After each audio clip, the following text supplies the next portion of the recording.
அனைவருக்கும் வணக்கம். இந்த பதிவில் நம்ம எதை பற்றி பார்க்க போகிறோன்னு தெரிஞ்சுக்கிறதுக்கு முன்னாடி மறக்காமல் நம்ம சேனலை சப்ஸ்கிரைப் பண்ணிக்கோங்க. கூடவே பெல் பட்டனையும் கிளிக் பண்ணிவிட்டு ஆளுங்கிற ஆப்ஷனை கொடுத்துட்டிங்கன்னா நான் போடுற வீடியோக்கள் எல்லாமே மிஸ் ஆகாமல் நோட்டிஃபிகேஷனில் வந்துடும். இந்த பதிவு ரொம்ப ரொம்ப முக்கியமான பதிவு, அவசரமான பதிவு, அவசியமான பதிவு, அனைவரும் தெரிந்து கொள்ள வேண்டிய ஒரு பதிவு அப்படின்னே சொல்லலாங்க. எதை பற்றிய பதிவு அப்படின்னு பார்த்திங்கன்னா, இன்றைக்கி பிப்ரவரி மாதத்தின் 11ஆம் தேதி, தை மாதத்தின் 29ஆம் தேதி நிறைஞ்ச செவ்வாய்க்கிழமை. இந்த செவ்வாய்க்கிழமை அப்படிங்கிறது முருகப்பெருமான் வழிபாட்டிற்கும் அவர் அதிதேவதையாக கொண்ட செவ்வாய் பகவான் வழிபாட்டிற்கும் ஏற்ற ஒரு நாளாக கருதப்படுது. இந்த நாளை கூடுதல் விசேஷம் சேர்க்கும் விதமாக ஆன்மீக ரீதியாக முருகப்பெருமான் வழிபாட்டிற்கு உரிய தைப்பூச திருவிழாவானது இன்றைய நாளில் இருக்குது. முருகப்பெருமான் வழிபாட்டுக்குரிய கிழமையிலேயே அவருக்கு உரிய இந்த தைப்பூசமும் வரது ரொம்ப ரொம்ப விசேஷமான ஒரு சேர்க்கை அப்படின்னு சொல்லலாம். இது ரொம்ப ரொம்ப சக்தி வாய்ந்த நாளாக இருக்கிறதுனால தான் இந்த நாளில் நம்மளால் முடிஞ்ச ஏதாவது ஒரு பரிகாரத்தை செஞ்சு எல்லாரும் பலனடையட்டும்னு சொல்லி நிறைய விதமான வீடியோக்கள் போட்டிருக்கிறேங்க. தனியாக ஒரு பிளேலிஸ்ட்டே கொடுத்துருக்குறேன். டைம் கிடைக்கும்போது அதை நீங்கள் பாருங்கள். அதில் உங்களுக்கு எது செய்வதற்கு வாய்ப்பு கிடைக்குதோ, வசதிப்படுதோ, அதில் ஏதாவது ஒன்றையாவது நீங்கள் செஞ்சு பலனடையுங்க. இன்றைக்கி ஆன்மீக ரீதியாக தைப்பூசம் இருக்குது அப்படிங்கிற மாதிரி லா ஆஃப் அட்ராக்ஷன் படி இன்றைக்கி 1111 அப்படிங்கிற சேர்க்கை அமைஞ்சிருக்குது. இந்த 1111 அப்படிங்கிறது பார்த்திங்கன்னா தலைமை பண்பு, லீடர்ஷிப். அதே போல் வாழ்க்கை ஒரு மாதிரி டல்லாக போயிட்டுருக்குது, அடுத்த கட்டத்துக்கு முன்னேறணும், இப்படியே இருக்கக்கூடாது, பொருளாதார ரீதியாகட்டும் இல்லை வேறு ஏதாவது ஒரு செய்கிற வேலையிலேயாகட்டும் தொழிலையாகட்டும் அடுத்த கட்டத்துக்கு முன்னேற்றம் வேணும், இம்ப்ரூவ்மெண்ட் வேணும் அப்படின்னு நினைக்கிறவங்களுக்கெல்லாம் இந்த 1111 சேர்க்கை இருக்கிற நாள் ரொம்பவுமே உதவியாக இருக்கும் அப்படின்னே சொல்லலாம். எப்போவாச்சும் ஒரு முறை தான் இதுபோல் சிறப்பான பல சேர்க்கைகளை ஒரே நாளில் கொண்டு இந்த பிரபஞ்சமானது சேர்த்து கொடுக்கும். அந்த மாதிரி ஒரு அற்புதமான நாளாக தான் இந்த நாள் இருக்கு. இது மட்டும் இல்லாமல் இன்னைக்கு பார்த்தீங்கன்னா வடலூரில் வள்ளலார்னு சொல்லக்கூடிய ஸ்ரீ ராமலிங்க சுவாமிகள் ஜோதியோடு ஐக்கியமாய் இறைவனோட கலந்த ஒரு நாள் அப்படின்னு சொல்லாங்க. இந்த நாளில் அந்த ஊரில் பார்த்தீங்கன்னா எல்லாருமே ஜோதி ஸ்வரூபமாக இருக்கிற வள்ளலாரை போயிட்டு தரிசனம் செய்வாங்க. இந்த அன்னைக்கு இயன்ற தான தர்மங்கள் செய்கிறது அளப்பரிய பலன்களை நமக்கு கொடுக்கும் அப்படின்னே சொல்லலாம். இந்த சேர்க்கையும் நமக்கு அற்புதமாக அமைஞ்சிருக்குது. ஏற்கனவே இந்த நாளில் இயலாமல் இருக்கிற ஏழை எளியோருக்கு ஏதாவது ஒரு நிவேதனம் நீங்கள் நிறைய செஞ்சு முருகன் கோவிலுக்கு போயிட்டு அங்கே படையல் இட்டுட்டு நீங்கள் மற்றவங்களுக்கு கொடுங்க அப்படின்னு சொல்லி ஒரு வீடியோ போட்டிருந்தேன். இவை தாண்டி கைப்பிடி துவரம்பருப்பை ஒரு குறிப்பிட்ட முறையில் பயன்படுத்திட்டு அதை எறும்புகளுக்கோ பறவைகளுக்கோ பசுமாட்டுக்கோ தானமாக கொடுங்க. மேலும் ஒரு குறிப்பிட்ட பழத்தை இன்றைக்கி பசுமாட்டிற்கு நீங்கள் தானமாக கொடுங்க அப்படின்னு சொல்லி தொடர்ந்து நம்மளுடைய வீடியோக்களில் இந்த 2 நாட்களாக நான் சொல்லிகிட்டே இருக்கிறேன். ஏன்னா தான தர்மத்துக்கு ஏற்ற ஒரு நாளாக இந்த நாள் இருக்குது அப்படிங்கிறதுனால. இது வரைக்கும் நீங்கள் அந்த மாதிரி எதுவும் செய்யலைன்னா கூட இன்று இரவு தூங்கிறதுக்கு முன்னாடி கைப்பிடி அரிசியை நல்லா பவுடர் மாதிரி பண்ணிவிட்டு அதில் கொஞ்சம் சர்க்கரையை கலந்துக்கோங்க.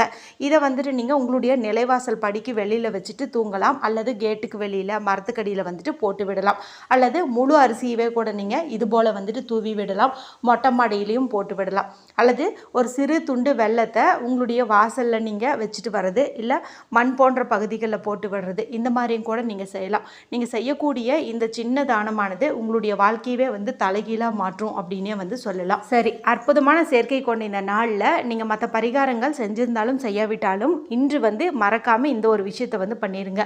இன்று இரவு 7:51 மேலே நமக்கு பார்த்திங்கன்னா பௌர்ணமி திதியானது பிறக்குது. அதனால் ரொம்ப ரொம்ப சக்தி வாய்ந்த ஒரு நாள்னு இதை சொல்லலாம். இந்த நாளில் இப்போ நீங்கள் மாலை 6 மணிக்கு மேலே இரவு 10 மணிக்குள்ளே எப்போ உங்களுக்கு தூக்கம் வருதோ அதுக்கு முன்னாடி இப்போ நான் சொல்ல போகிற இந்த ஒரு சின்ன பரிகாரத்தையும் நீங்கள் செஞ்சு பாருங்கள்.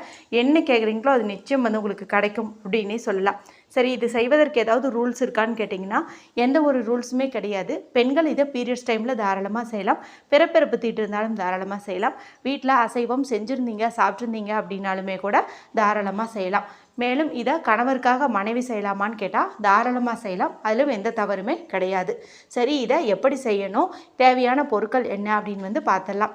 இதுக்கு நமக்கு தேவையானது அப்படின்னு பார்த்தீங்கன்னா ஒரு டம்ளர் தண்ணீர் தேவைப்படுது. இந்த டம்ளரானது கண்ணாடியாக இருக்கிறது ரொம்ப ரொம்ப நல்லது. ஒருவேளை கண்ணாடியில் டம்ளர் இல்லைன்னா பீங்கான் டம்ளர், மண் கப்பு, இது மாதிரி ஏதாவது ஒன்று நீங்கள் எடுத்துக்கோங்க. வேறு வழியே இல்லை அப்படிங்கிறவங்க சில்வரை பயன்படுத்திக்கோங்க. இதில் சுத்தமான குடிக்கிற தண்ணீர் நீங்கள் பிடிச்சிட்டு வந்து வச்சுக்கோங்க. நரம்பை வந்து நீங்கள் பிடிச்சிட்டு வந்து வச்சுக்கோங்க.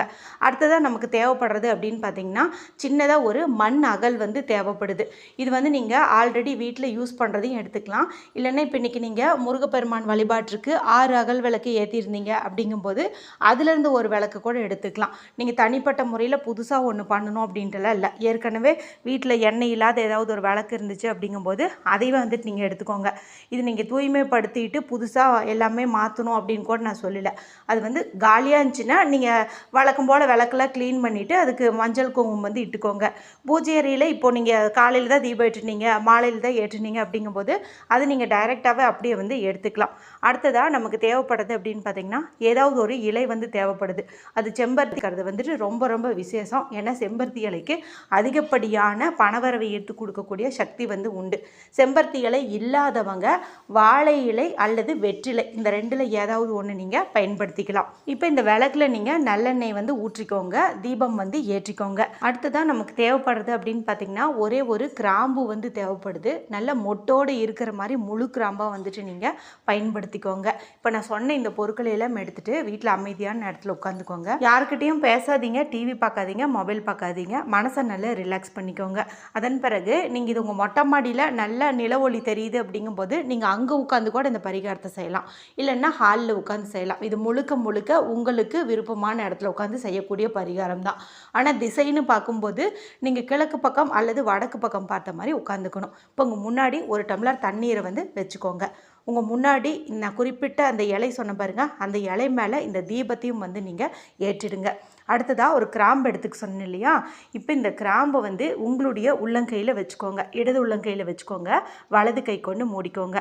இப்போ அந்த எரிகின்ற தீபத்தை பார்த்து உங்களுடைய என்ன கோரிக்கை சீக்கிரமாக நிறைவேறணும் அப்படின்னு நீங்கள் விரும்புகிறீங்களோ அதை வந்து நீங்கள் ஜோதி ஸ்வரூபமாக தெரியக்கூடிய இறைவனிடம் நீங்கள் வந்துட்டு முன்வைக்கணும். எனக்கு வந்து இந்த குறிப்பிட்ட பிரச்சனை வந்து தீரணும், நல்ல ஒரு செல்வ செழிப்பு உண்டாகணும், திருமண தடை நீங்கணும் அப்படின்னு சொல்லிட்டு மனதார வந்துட்டு நீங்கள் வேண்டிக்கோங்க. இப்போது நீங்கள் சொன்ன எல்லாத்தையுமே இந்த கிராம்பும் வந்து உட்கிரகிச்சு வச்சுக்கும். உங்கள் முன்னாடி வச்சுருக்கிற இந்த டம்ளர் நீரும் வந்து உட்கிரகிச்சு வச்சுருக்கோம். இந்த சமயத்தில் உங்கள் உள்ளங்கையில் இருக்கக்கூடிய இந்த கிராம்பை அந்த தீபம் ஏற்றி வச்சுருக்கீங்கள அந்த விளக்கினுடைய எண்ணெய்க்குள்ளே வந்து நீங்கள் போட்டுருங்க. அதன் பிறகு இந்த தண்ணீர் இருக்குது பாருங்கள், இந்த தண்ணீரை நீங்கள் எடுத்து கொஞ்சம் கொஞ்சமாக சிப் பண்ணி பொறுமையாக வந்து குடிங்க. அவசரத்தில் அப்படியே வந்து குடிக்கக்கூடாது. ஏன்னா இது நம்ம ஒவ்வொரு மடங்காக குடிக்கும்போது நம்மளுடைய கோரிக்கையெல்லாம் நிறைவேறிட்ட மாதிரி, நம்மளுடைய விருப்பங்கள் எல்லாம் நிறைவேறிட்ட மாதிரி ஒரு பாசிட்டிவ் வைப்போடு குடிக்கணும். அதை வந்து நீங்கள் சிப் பண்ணி குடிக்கும்போது தான் அந்த ஃபீல் வந்து உங்களுக்கு கிடைக்கும். அதனால் எவ்வளவுக்கு எவ்வளவு ரிலாக்ஸாக இந்த தண்ணீரை வந்து உங்களால் குடிக்க முடியுமோ அவ்வளவு ரிலாக்ஸாக வந்து குடிங்க. ஏன்னா இதில் ஒன்று பெருசாக நமக்கு 15 நிமிஷம் 20 நிமிஷம்லாம் ஆகிடாது. மிஞ்சி போனால் ஒரு 5 நிமிஷம்தான் ஆகும். ஆனால் இந்த 5 நிமிஷம் பார்த்திங்கன்னா நம்மளுடைய வாழ்க்கையை ஒரு மேஜிக் போல் வந்து மாற்றும் அப்படின்னே வந்து சொல்லலாம்.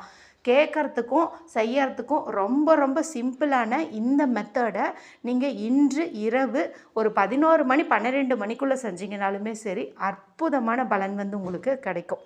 மிராக்கிள்ஸ் வந்து நடக்கும். நம்பிக்கையோடு செஞ்சு பலனடையுங்க.